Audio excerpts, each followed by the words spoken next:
you are actually working now. Passionate advocate for letting communities learn about how they can become suicide safer.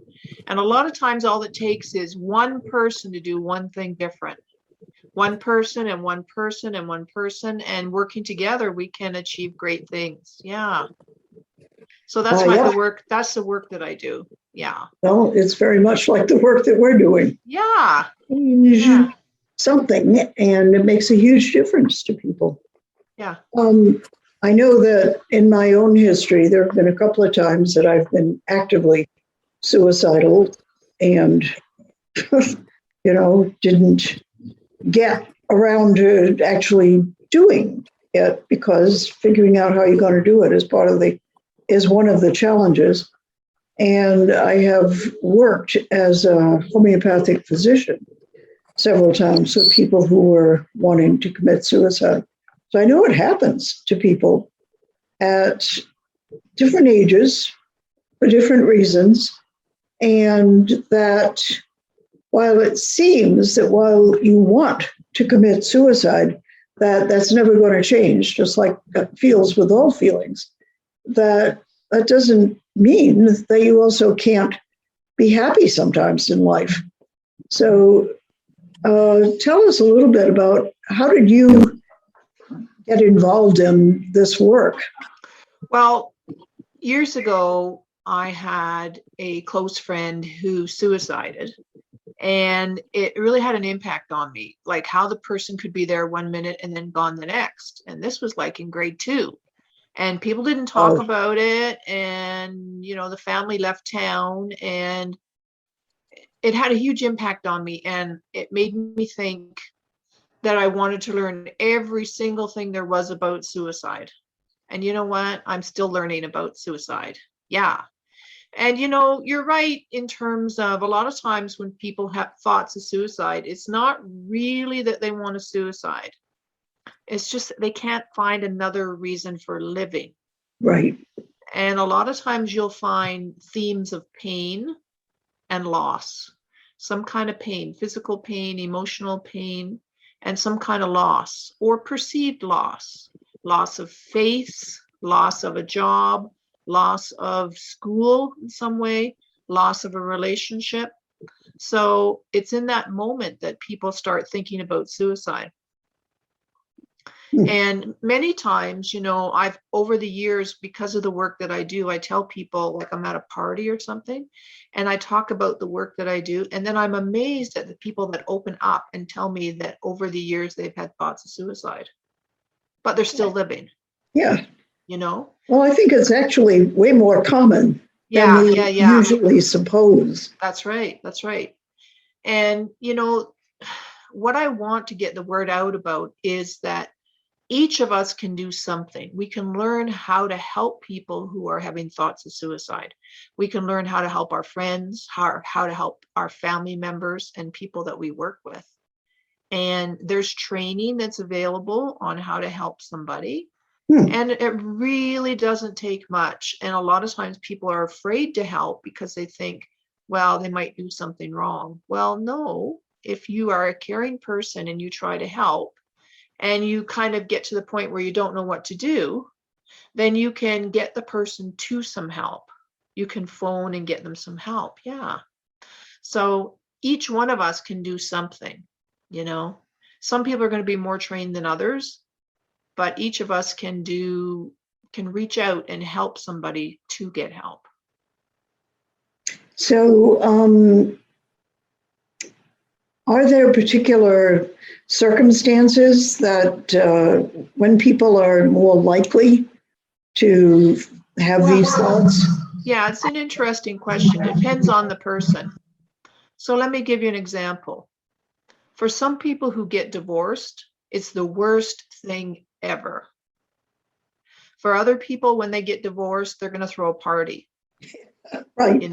So there's different circumstances. And so as a caring friend or a caring coworker or family member, if you sense there's a situation, a life circumstance that might happen to a person that might put them more at risk for suicide, it's important that you check in with the person. And yeah, there's things like a relationship breakup, loss of a job, and, there's financial difficulties, homelessness. These are emotional pain. These are some of the things that put a person more at risk. Substance use, gambling. But it doesn't mean a person will suicide, but it puts them more at risk. So just like my example, someone with a divorce might be more at risk, but they might not. Right. And it's the same as, some groups of people might be more at risk of suicide. Yeah. Like people that are, veterans, they might be more at risk. People that are going through some kind of trauma or have gone through some kind of trauma. People that are the LGBTQ plus community might be at more at risk. People who are homeless, the list goes on, but that doesn't mean, or people who are adopted, but that doesn't mean the person, if you just focus on, oh, this person is in this group, they might be more at risk. You might miss people that are not in a certain group. And you might throw all kinds of resources at people in a certain group when actually they're coping okay. So yes, there are people that are more at risk, but really anybody could be at risk for suicide. But one thing that the research has found is that past trauma puts a person more at risk for suicide. And there's so much trauma history for people that, we really have to look at how that affects people. So it's kind of like a brain injury in a way. That's right. That's right. It's cumulative. Yeah. Over a lifetime. So, when you look at stress can happen a one-time horrific thing, or it can build over time. Yeah. Right. So that would explain why many veterans who have fought in wars have a higher risk for being suicidal. Yeah, they could, because there's a loss of identity. And sometimes when people retire, they're more at risk because, like, what do they do with themselves? Yeah, right. And for people that are going through a transition and they feel disconnected, they feel alone, they may have past instances where people told them that they would not measure up, or it would be better if they weren't even here. That kind of language that other people use with them and they use with themselves, because I really believe that words matter. So as caring friends, it's important that we choose our words when we're talking with people and try and use helpful words that we would like to hear. Yes. So what stops people from helping with it in suicide or talking about it is stigma and shame. So there's a lot of stigma over the years associated with suicide, and people are afraid to speak out about it because they feel ashamed if they might have those thoughts. But really, if a person is hurting, it's important that they reach out. Now, some people are big sharers, big talkers, and other people don't. They keep everything all bottled up inside. So there's a really good website that lists what you can do to help somebody who's going through emotional pain and somebody who might be suicidal. It's called Be the One Too. www.betheone2.com. Okay. And it has 5 steps that you would do. So that's BETHEONETO.com. Yep. Yeah. Okay. Yeah. And that's from the National Suicide Prevention Institute. Yeah. Okay. So what do they say about how when you find out that someone that you love or somebody that you care about is in that kind of pit, that emotional black spot, what do they advise as like the state of the art, the best practice? Well, you need to ask if the person's thinking about suicide. Okay. And, so there's a misconception there. If you ask about suicide, well, you put the thought in their head, and it's not true. And the person may be relieved that you ask. Mm-hmm. But you don't just like stare at them and say, are you thinking about suicide? you would say something like, sometimes when people are going through a rough time and this is happening, they're having thoughts of suicide. Are you having thoughts of suicide? And if they are, then you say, well, this is serious. Let's see what we can do to get you some help, and listen to them. But if they're not thinking of suicide, then you say, oh, okay, I was just checking in. So what can I do to support you? Right. So Okay. it's really important to ask that question about suicide. Yeah. So, and then it's important to really be there with that person. No judgment. Whether I believe suicide is a sin or people shouldn't do it, just no judgment. So be there with the person and support them. Yeah. Help keep them safe. Help connect them to resources, and then to follow up. So, what resources come to your mind? Well, good question. Wherever you live, check out what kind of suicide helplines are available and have the numbers ready. There's also apps that people can, that they can text to various organizations for help, and they're usually specific to where you live. Okay. Yeah. And when we talk about apps, there's some apps that I find are really helpful, or apps that help people be mindful, relax, help them with their anxiety, help them breathe. And there's lots of them out there. Yeah. So check them out. That would, as I'm thinking about myself.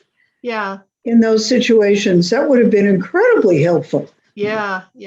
Have, some pointer to what I could have done instead of ruminating about, okay, should I jump in or not? Yeah. And what I find is so many times people that are different, they start believing other people's crap about them, that they're not okay because they're different. And that's that's what drives the work that I do, because that's garbage. We all are important. We all are loved, and we are all valued.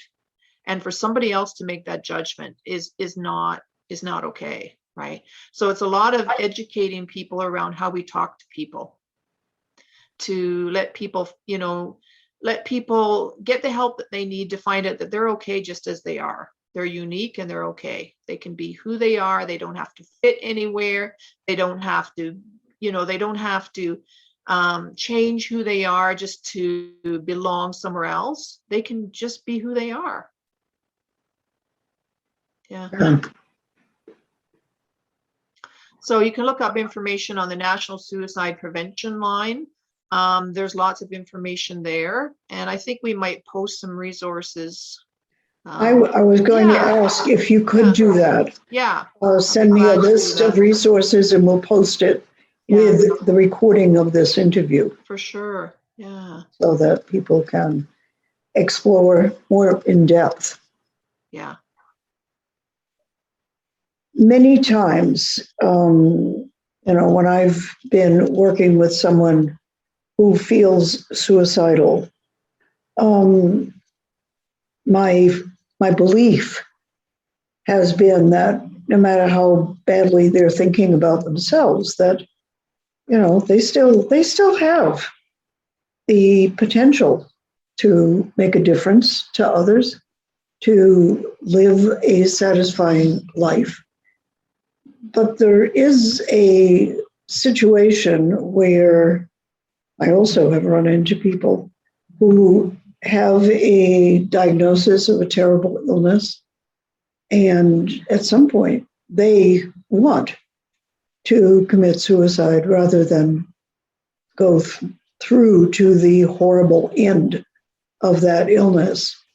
And my inclination, frankly, has been to be willing to support people who are in that situation. I don't know if the suicide prevention people have any better thoughts about that or any helpful advice. Well, whenever I do training around this, inevitably people ask that question. They ask about, what about assisted suicide? And I always say that that's something for a person to discuss with their family and their doctor. And we don't really, like, from the work that I do, I don't take a stance on that. I see. Okay. Because I can see why a person might want to do that, but there's a whole bunch of, it's an individual choice. And so that's something that they really need to decide on their own, right? But, you know, that is really enters into part of the discussion, you know? And so, but if we take that off the table and we talk about people suiciding just because they're in emotional pain or situational problems, then you're right. I heard something the other day that I thought was really, really summed it up, is that all storms pass. Yep. And that's true. And so when I work with people who are having thoughts of suicide, what I try to get them to do is agree to be safe for now. And we get them some resources. Like, suicide is a huge decision to make when you're going through a situational problem. Right. And a lot of times people don't really feel that they have any hope. But maybe they can hope to have some hope. And I try to get them to just be open to that, you know. And last month, I was putting together a webinar. And years ago, what I used to do is I used to be able to get these posters, and they were the faces of suicide. And on the poster was 100 faces of people who had suicided. And I used to plaster these up everywhere to increase awareness about suicide. So I was looking for these posters. And instead, now what I find is videos, the faces of suicide. And actually watching these videos of people who were alive before, and maybe they were subjugated, discriminated against, marginalized.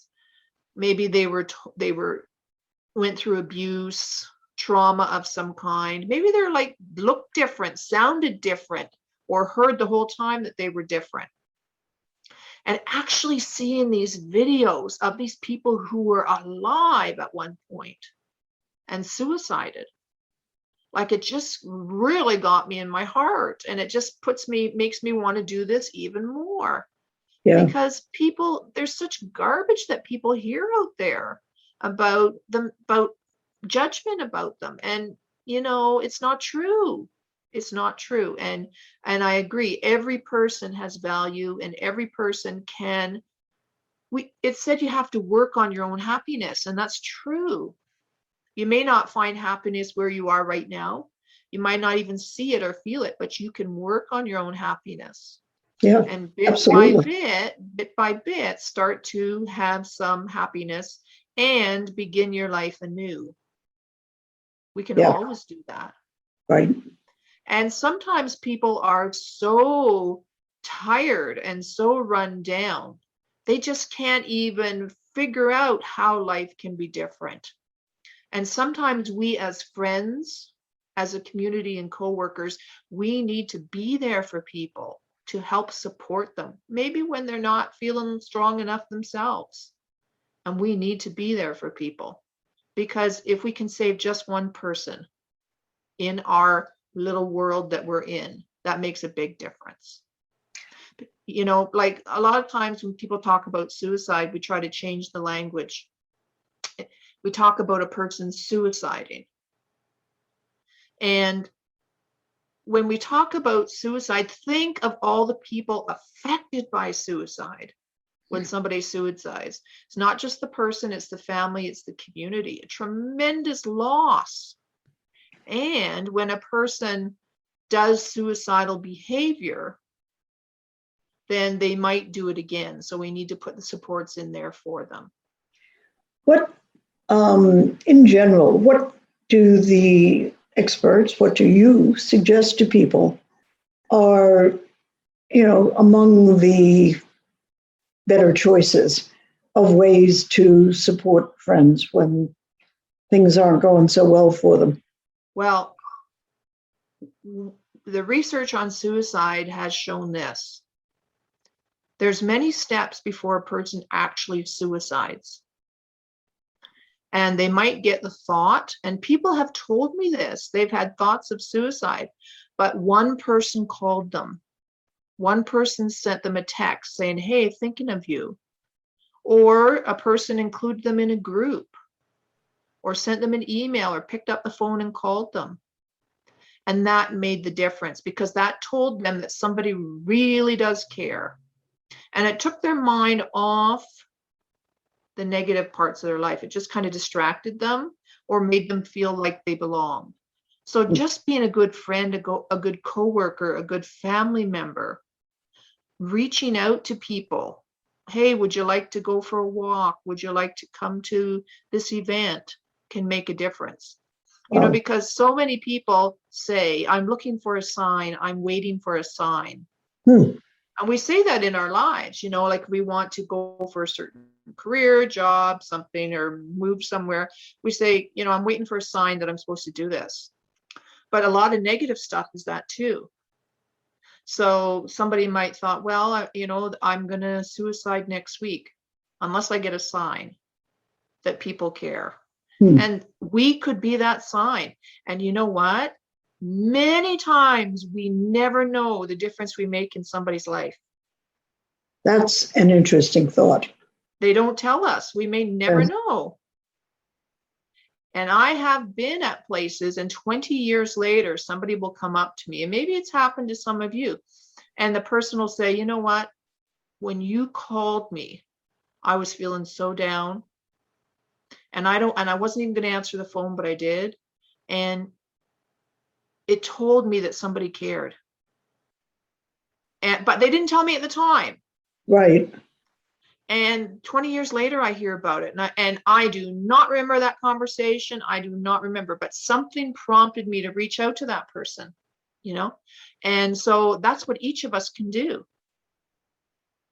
And it just can be a small little text, hey, thinking of you. Or I saw this funny sign and it reminded me of you, or something can make a huge difference. Because there's so many people that feel alone out there, a lot of people. Right. And people that feel misunderstood. And there are a lot of people who are misunderstood. Yeah. Yeah, there are. I mean, as a minister, I've also, you know, been aware of people in our community who nobody liked, and they knew it. And that's been a puzzle, you know, like, okay, I don't really like them either, but, you know, it's what can we do that would help them? Because if I include that person in a group, the whole group's going to go away. Right. So maybe you don't invite them to the group. Yeah, exactly. So maybe you invite them to something else, you know, and a lot of people, there are people who ask for help in really unappealing ways. Maybe you can think of some of the ways they ask for help, and they may not even be aware that they ask for help. One of my friends was at an event a few years ago, and there was a woman there who was spouting off her politics. And when she started spouting off her politics, all these people kind of skittered away. They thought, And my friend said to this woman, you know, our politics are completely different, but I'd like to be your friend. Can we work at that? And the woman was shocked. And over time, from just spending small amounts of time together, they found something they had in common. And then they could talk about that and build on that. And if my friend had not done that, how many more times would that woman have gone to this, you know, social situations, events, and just been spouting her politics? And a lot of people would just like run the other way because she felt so strongly about it. Yeah. You know, so sometimes we just need to reach out in a different way and realize that sometimes people just are really hurting, but they don't really know how to communicate that they are hurting, or that they're alone, or they need help in some way, or they just want a friend. Yeah. or they communicate it, and they communicate it in such a way Yes. that it turns everybody off. That's right. That's right. And, sometimes what I've done is with some people is when it's the right time, I'll be just sitting outside with them having a coffee and I'll say something like, I have something to say to you and I hope you can take it the right way. I go, okay. So I've seen a number of times you do this and I'm just wondering, do you realize this is how people react? And they've said to me, well, that's their problem. And I said, well, how's that working for you? And so give them some honest feedback. I realize that, you feel that your opinion is your opinion, but it may turn some people off and it may lead that you don't get friends or, people don't invite you to things. So that's something you might want to look at because it's not really getting you what you want. Interesting. Wow, that's brave. Well, that's not what I meant. And people should understand me. Yeah, well, a lot of times people don't. They just look at the surfacey kind of stuff and they and like they're not going to invest in that and they take off. So maybe just tone down a little bit of your rough edges a little bit and realize that not everybody might respond well to that. And there's more to you than that, than whatever this is. And sometimes people really, really appreciate that feedback. Yeah. Interesting. Yeah. So I just find that in my life that works. Yeah. I haven't had the courage, I think, to tell anybody anything like that. Interesting. Okay. Well, I think that a lot of that comes from being around children for me that have ADHD and learning difficulties and stuff like that. And just seeing them treated so horribly and seeing them just so lonely, and so, finding a way to connect with them too. I'm not saying people are childlike, but sometimes people may not know. Some people are. Yeah. How people view them or what that behavior is bringing them. Yeah. Right. Yeah. It's true. Yeah. Think of it more in the framework of children. Yeah. Yeah. I mean, that to me has been one of the most challenging parts of ministry is, how to genuinely help people with whom it's very hard for you to find anything in common. I'm not saying put up with bad behavior. I'm not saying that at all. Right. But a lot of times people ask for help in really unappealing ways. That's true. And if they, if we reach out to them and, it becomes a positive experience for them, little steps, they can build on that. Yeah. Interesting. So obviously you have been doing this work for a very long time. Are there particular cases or situations where you've been really proud of the way things have gone in your work? I have, but it's been more on a personal level, I would say, is that people will come to me years later and say that something that I said kept them from suiciding or something I said kept them going. That's been more. I've also had people where I've given them the tools on how to help somebody that's having thoughts of suicide. And I give people my email, my phone number, and then they call me later and they say, you will not believe what happened. And I said, what?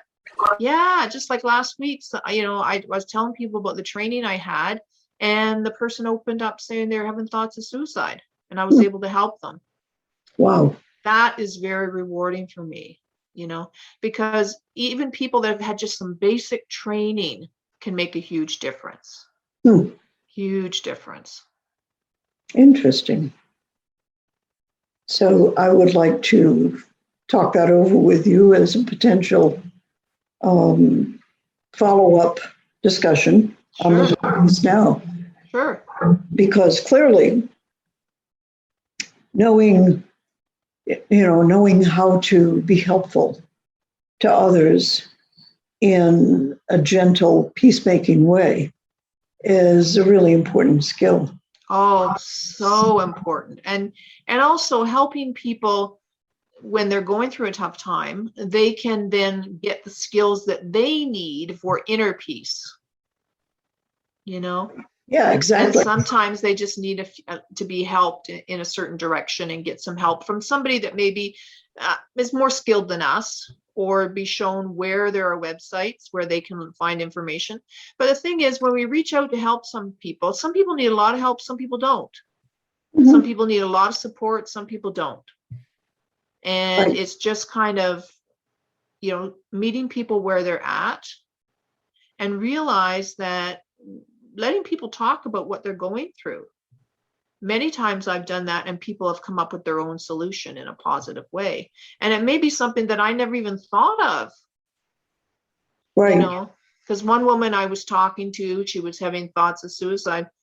And, I was there for her and talking to her. And then she said, you know what? And I said, what? She says, I just realized what I need to do. And I said, what? I realized I need to take a pottery class. Okay. A pottery class? Yeah. And she said, yeah, I've been thinking about it. And she went on to take the pottery class, and it was very positive for her. But I would never have thought of that. Right. So, so a lot of times when I'm talking to people, it's like, I'd like to be there for you. What do you think you need to do next? Little steps. Don't make it too complex or complicated. Right. Yeah. Right. Yeah. Yeah. I've always been amazed, actually, when I'm working with people who have an issue, that almost always we already have the answer. But when we become aware of that is when we've had the chance to share all the stuff that's sitting there in our feelings with somebody else. Yeah. That clears out the junk ideas. And then we go, oh, yeah, that's what I need to do. Yeah. I've seen that happen a number of times, and it always amazes me because it makes me realize that, we really do have the answers, but sometimes we're not clearing out old ideas that we need to clear out. And sometimes we have this rumination happening that's keeping us, prevent us from sleep. Sometimes we need to make changes in our life. Yeah. People that are not helpful. We need to, change who we hang around with. Sometimes we need to change what we're reading, what we're listening to, so that we're not having all this negativity around us. Sometimes there's jobs that we need to change. Or relationships. Yeah, but I'm not telling everybody to leave a relationship, but if that's for you to do, then whatever. But sometimes it's a change. You get this prompting that you need to change something, and then when you do, maybe the stress is lifted, maybe you have a bit more time, maybe you need to spend more time in nature or do something more, meditation, talking to a friend that you trust. Right. That you can then get some of the stuff cleared out. Yeah, for sure. Okay. Well, this has been a wonderful conversation, and I thank you very much for being able to share your wisdom. Do you have any last words? Helping people who are in psychological pain is really important. We are meant to be there and help other people. We may not know what to do, but we can learn how to help people or connect them to people who can. No one is a stranger to us. We are responsible for every person that comes in our path to, if they need help, to try and help them. That's a good way to live by. And if you can just save one person, that's a huge difference you can make in this world. Yeah. Because you're right. When somebody does kill themselves, whoa, the pain that they leave behind inevitably. The pain and the tremendous loss. Like if you save a person, Maybe 5 years later, they'll go on to do this or help this person or whatever. You don't know. Right. Yeah. None of us know. None of us know. Yeah. And each Right. of us can help other people.